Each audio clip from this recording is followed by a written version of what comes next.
Hello, everybody, and welcome to the Bryq Founders Talk at Temi. Temi is an international software development company that designs, builds, and delivers software for sustainable businesses and promising startups. My name is Matthew, and I have the great pleasure today of being joined by Mr. Markellos Diorinos, who is the CEO and co-founder of a company called Bryq. How are you today, Markellos? I'm doing fantastic, Matt, and thank you so much for inviting me today.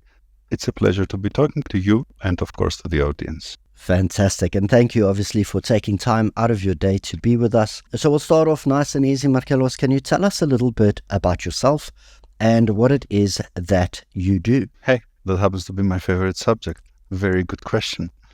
So I studied computer science a long time ago, and I spent probably 10 years of my life trying to become a software developer. And here's what was interesting about that. I was a great software developer, really capable, really good. I hated it. So that's not unlike what most people do.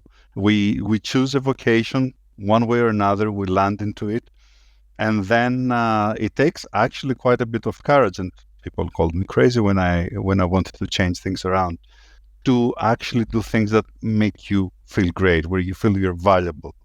And I guess that was the driving force. And then it was a lot of coincidence and meeting the right people. And, my co-founders are both, we have a co-founder who's super technical and one who has great understanding of everything, a huge innovator and a great background in psychology. But, meeting those people along the way, we created Bryq, which is a company with a very simple goal and objective: to unlock the power of people. It's not magic. It's not about doing something crazy. It's about helping people in real life, in employment situations, in internal mobility, to find the role where they're going to perform best. And it sounds very simple, but doing this with data, doing this based on science, using the right amount of AI to make the right decisions and not just merc things around, it's tough. But it's so very rewarding. Every time we have a customer who says, hey, I hired someone who's great, and you know what? It's someone that I would have normally overlooked. Doesn't look anything like my other people or my notion of who's successful in that role. Every time we have a customer who says, hey, this team, I used to have a huge problem with churn, and now people are happy in it and they're performing well. This is what unlocking the power of people means to me. That's fantastic, Markellos. There's a few things I'd like to unpack there, and one of them that you mentioned there, people finding roles that they're good at using AI and trying to give people that niche that they fit into. I know people are some of the most complex things in the world. How do you manage to take the complexity of a person, their achievements, their interests, their strengths, their weaknesses, and tie that up with your systems? That's a very nice question. And let me tell you my worldview. I like to view people as icebergs, not because they're cold and frigid, but because if you've ever seen a picture of an iceberg, there's a tiny portion of it that's above the surface. And then there is this huge, massive amount that's below water. Yeah. And this is what people are as well. We typically, when we meet someone, we see that, when we get a resume, we see that tiny portion that's above the surface. And, that's what they've done, their experience, their previous roles. And by the way, these are things that A, we can see and evaluate well. And B, they're also very easy to change. Well, very being a relative term, but upskilling and reskilling, we have whole industries around that. How do we teach people new things? How do we get them to get this new knowledge? And that's fine. We're pretty good at it. But then once you look below the surface, you have that 80% of that person. And that is their personality, their interests, their aspirations. That's really hard for us to discern. Everybody goes into an interview and makes biased, gut-based decisions about, I like Matt. I drink a beer with Matt. He's probably going to be a great hire for this role because Matt is like me. Or I hate Matt. I can't stand that guy. He's never going to be successful in that role. None of this has any relevance to what you're going to do in the role, right? Mm-hmm. And you make these biased decisions, you don't understand it. And by the way, that part under the surface, it's also the part that's hardest to change. If you've ever been in a coaching situation, if you've ever taken a course about, your personality or time management or these things, people don't fundamentally change. What does happen is that we learn behaviors that help us become better at coping with one situation or another, but fundamentally we're always the same. I hate routine. I've always hated routine. I hate processes. I will always hate processes. In the past 30 years or so of my career, I learned to respect them and follow the process where I have to. I'm never going to like it. 100%. So this is the fundamental model of what we're looking, right? So the question is, can we help people and HR practitioners stop relying on the 20% information that's on your resume and have a holistic view? Look at the whole person, look at the whole iceberg. And we do this.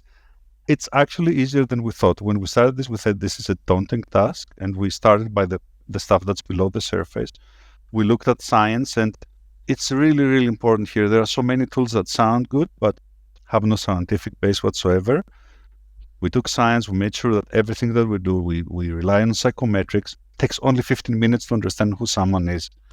But that's something that's valid and reliable, as they say in industrial organizational psychology. And that's a really big thing. I don't want to make decisions or even proposals about someone's careers if I'm not pretty darn sure about what I'm saying.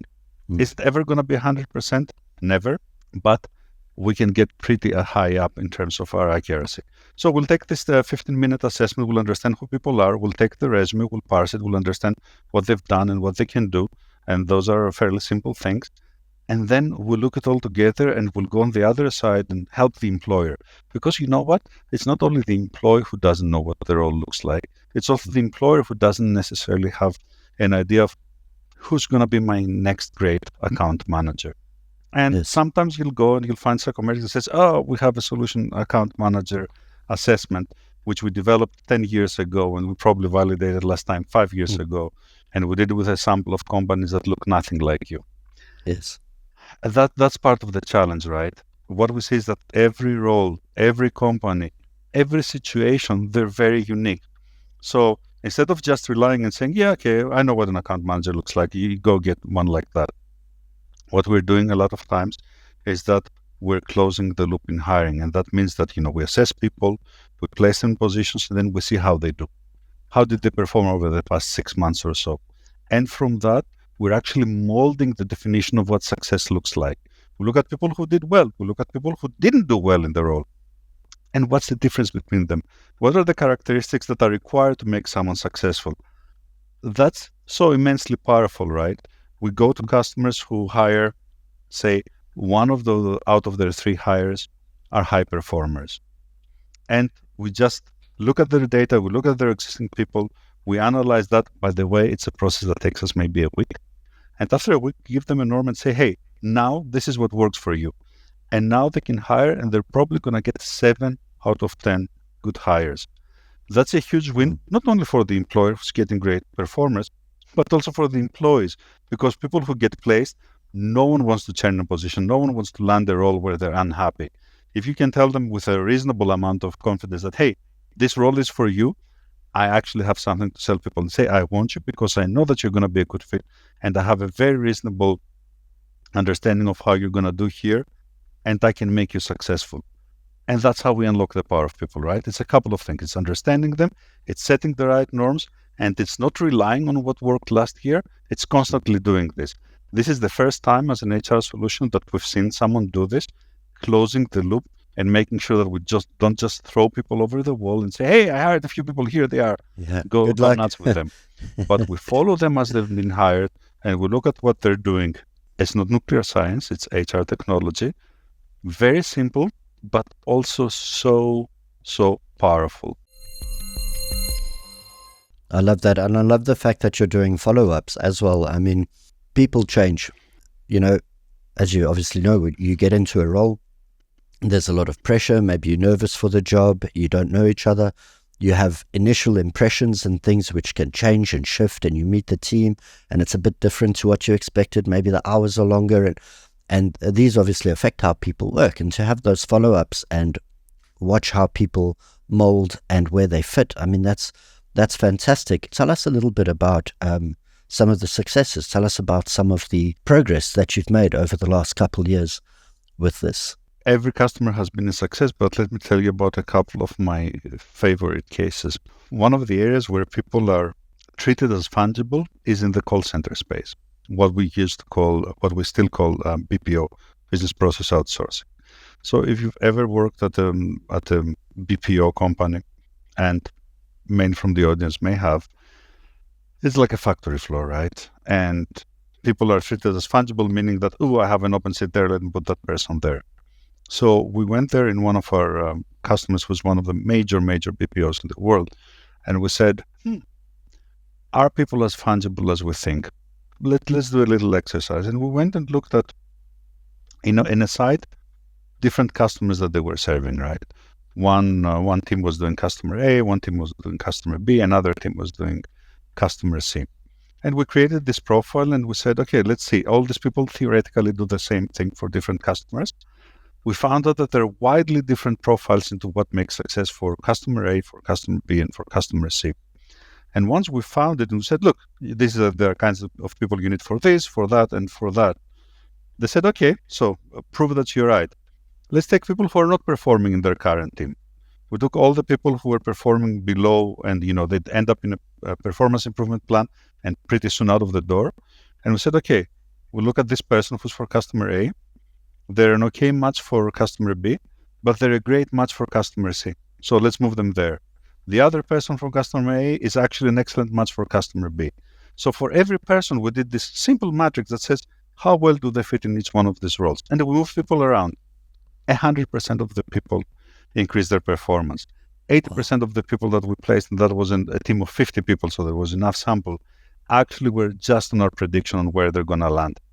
And this is a win on so many different ways. Right? It's a win for the people because they're no longer struggling in a role that they hated. They're now performing in a role that they like. It's a win for the customer because now they're getting willing and able participants to actually do what they're asking them for. And it's a win for the BPO, the employer, because they've saved 50 people from churning. And not only that, they turned 50 low performers into 50 high performers, which is what they need to improve their bottom line. So in unlocking the power of people, there are no losers. If I tell Markellos, hey, Markellos, I don't think you're going to be a great fit as a developer, there is a reason for that. And I can explain it to Markellos and say, look, here are the things that are going to be challenging for you.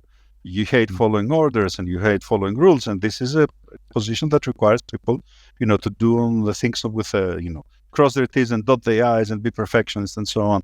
Go look for something else. And here are a couple of ideas that I have for you. That's how we make a difference. We have another customer who has SDRs in a waste management facility. Not a very glamorous job. And what was happening for them is that they were churning SDRs like there's no tomorrow.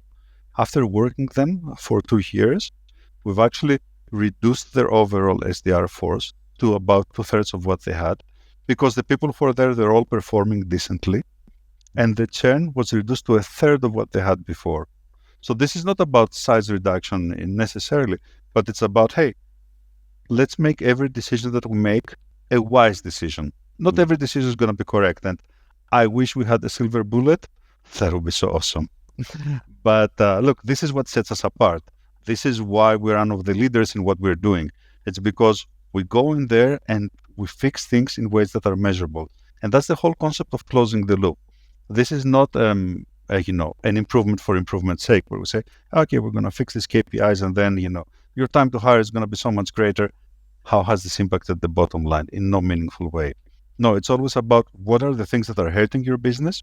Is it productivity? Is it tenure? Is it safety incidents maybe because you're in a very sensitive industry and every safety incident is really, really important for you because you're hiring, I don't know, pilots. People are using us to hire pilots, and that's very important. I truly want my pilot to follow the rules and be a perfectionist. I don't want him to wing it and say, yeah, I think the speed is okay, let's go and land. So you do these things and you bring improvement. You are unlocking the power of people. 100%. I think there's going to be a few people listening who are going to be now in their heads wondering about their teams and what's going on and about some of the placements that they've made. And I think it's going to stimulate a bit of response there.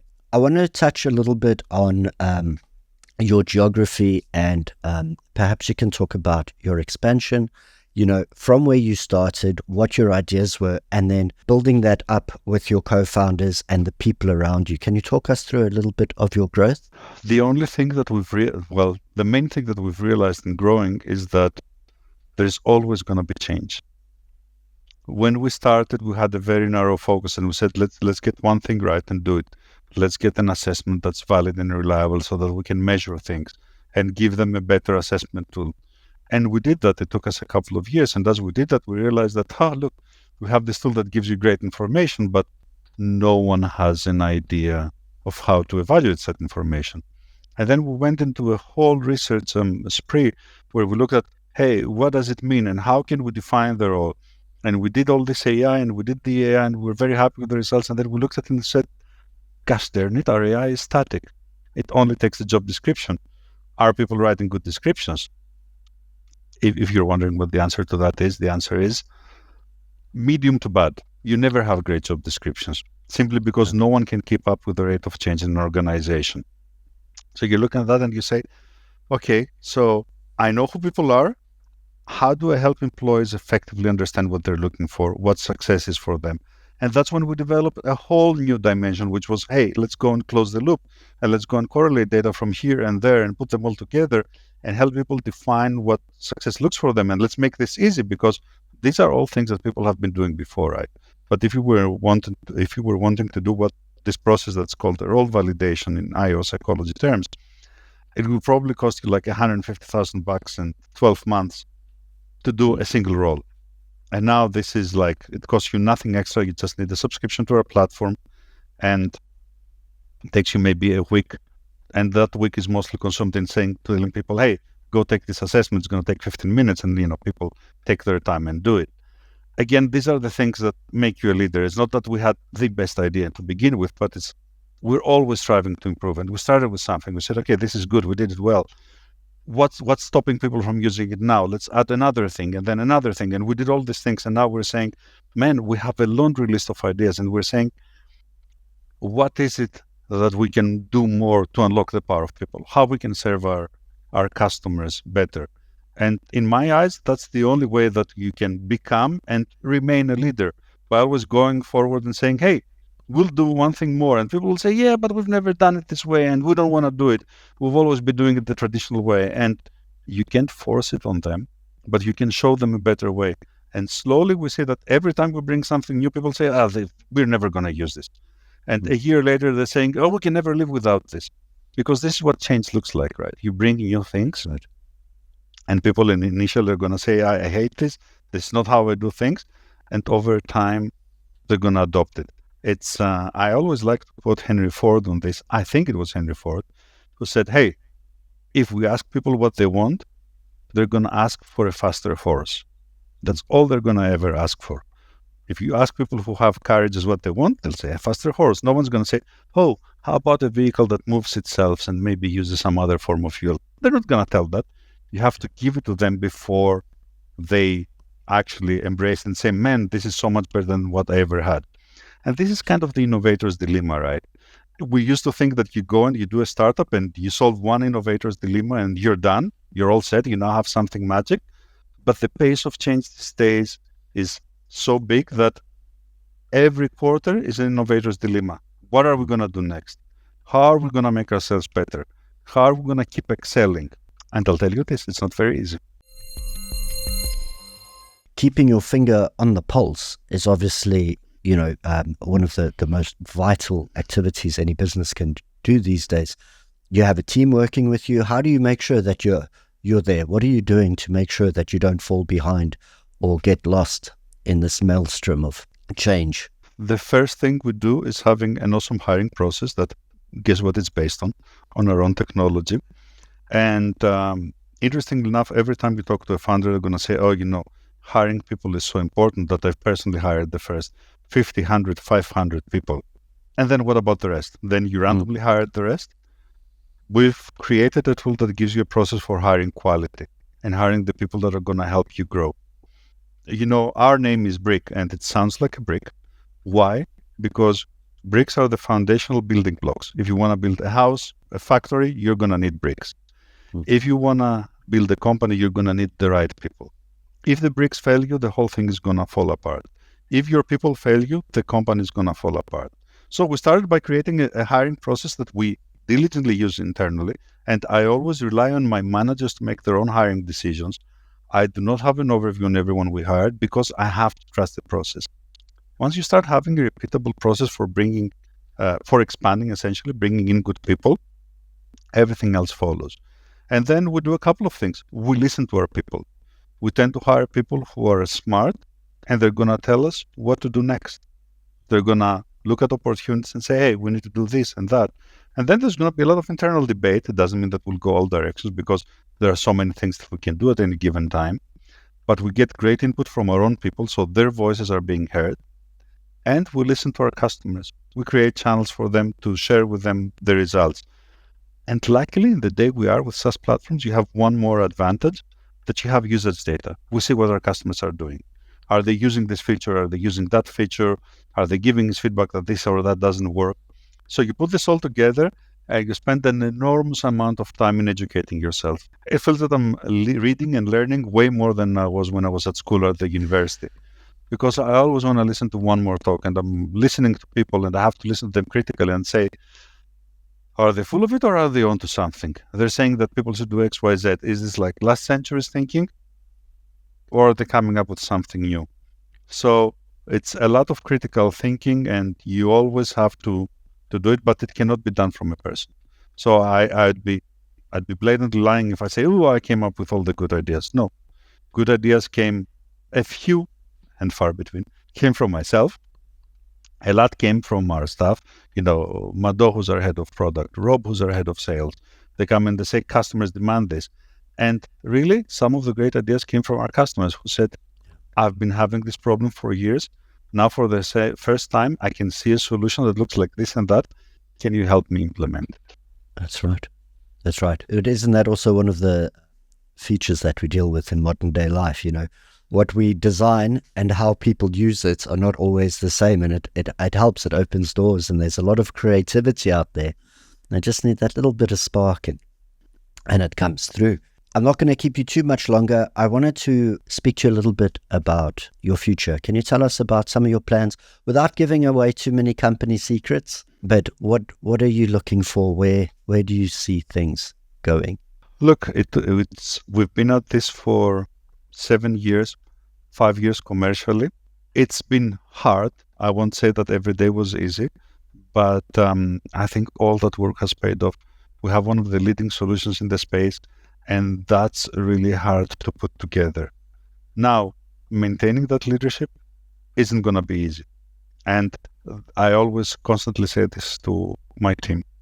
We cannot rest on our laurels. It doesn't matter how successful you are today. What matters is, can you keep up with the change?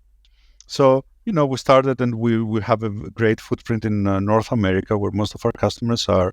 It goes great there. And, the good thing is that once you establish a foothold, then that kind of keeps growing by itself. But then we're saying, hey, we're supporting 23 languages, I think, for our assessment already. How can we help more of a global audience? We have customers in South Africa.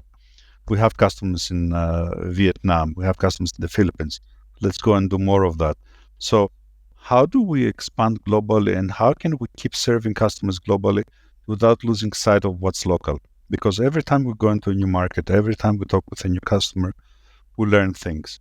And how do we keep growing without overextending ourselves? But if I want to talk about specific things, we have a 1-year roadmap that we want to buy to. And that year roadmap says, hey, we're doing so many great things about hiring. We're doing a few good things about people internally, so internal mobility and career development. And the main question is, can we help people get into what good looks faster? And quality of hire is one of the main challenges. When we talk with customers, you're going to talk to them and you say, do you know who your good and who your not performing employees are? They're always going to say, yeah. And then you say, okay, show me the data.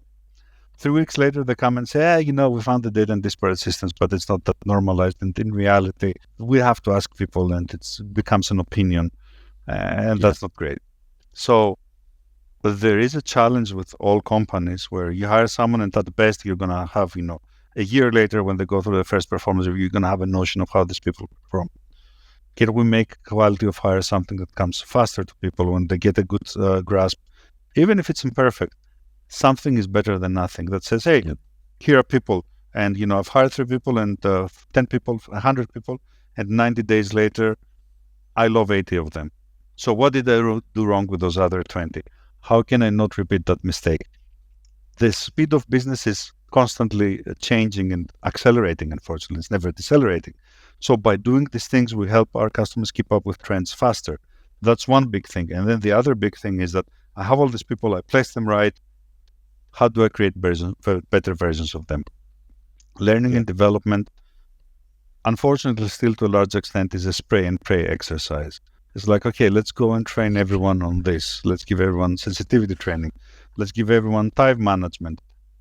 Not everyone needs that.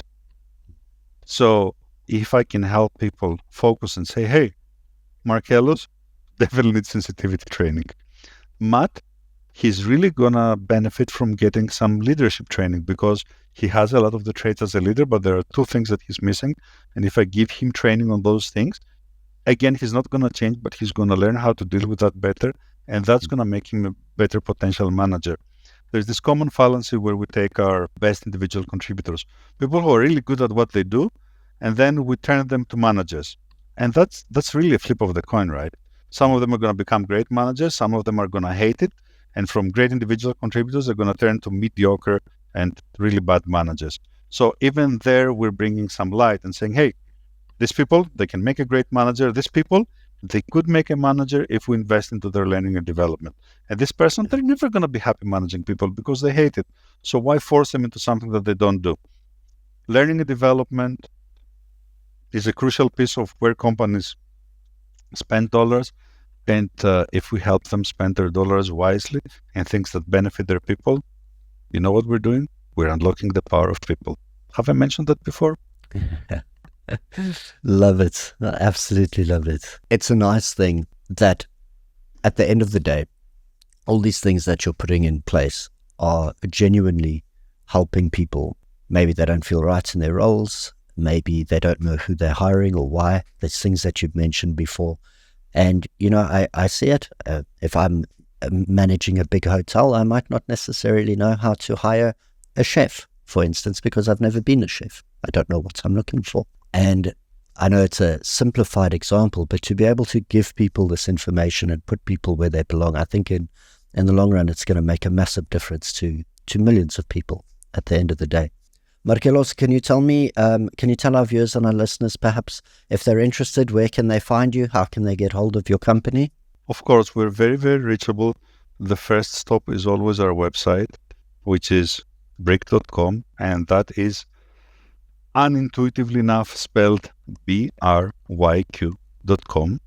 And you can find us there, and you can book a demo, and we'll be happy to show you how this could or could not apply. We're always starting the discussions with prospective customers to understand what are the challenges. And there are instances where we say, hey, I understand the challenge, but there's nothing I can do for that.